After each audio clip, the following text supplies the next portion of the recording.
Genesis chapter 5, verse 15.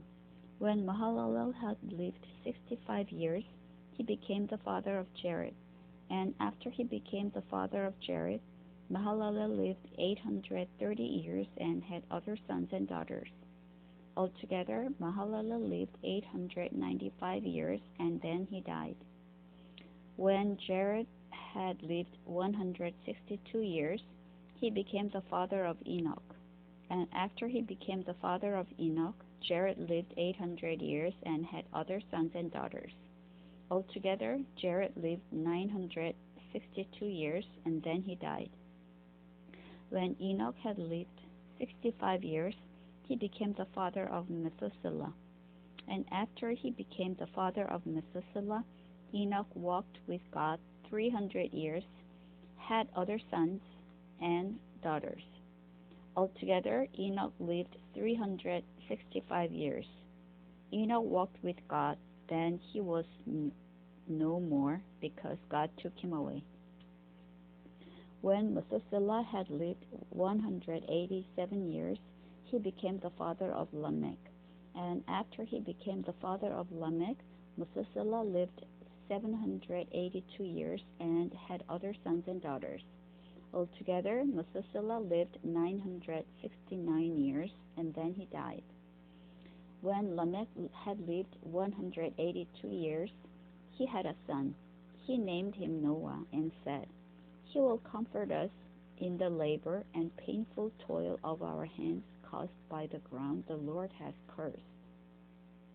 After Noah was born, Lamech lived 595 years and had other sons and daughters.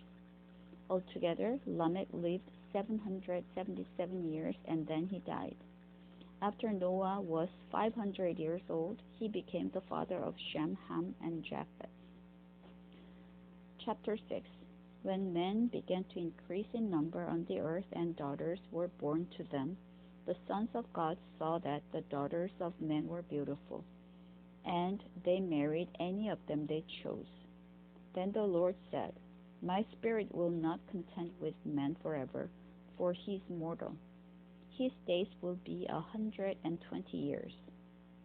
The Nephilim were on the earth in those days, and also afterward, when the sons of God went to the daughters of men and had children by them. They were the heroes of old, men of renown.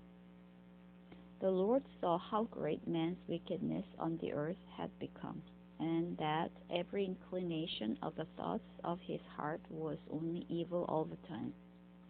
The Lord was grieved that he had made man on the earth, and his heart was filled with pain.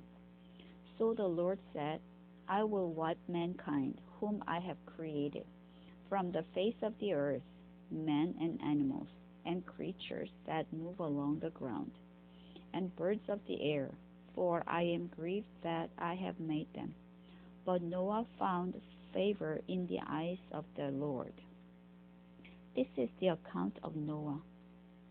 Noah was a righteous man, blameless among the people of his time, and he walked with God. Noah had 3 sons, Shem, Ham, and Japheth.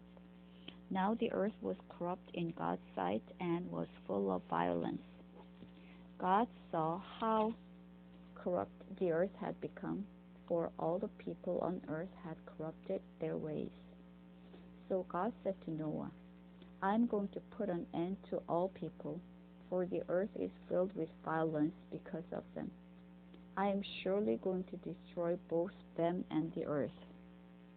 So make yourself an ark of cypress wood, make rooms in it, and coat it with pitch inside and out. This is how you are to build it. The ark is to be 450 feet long, 75 feet wide, and 45 feet high. Make a roof for it and finish the ark to within 18 inches of the top. Put a door in the side of the ark and make lower, middle, and upper decks.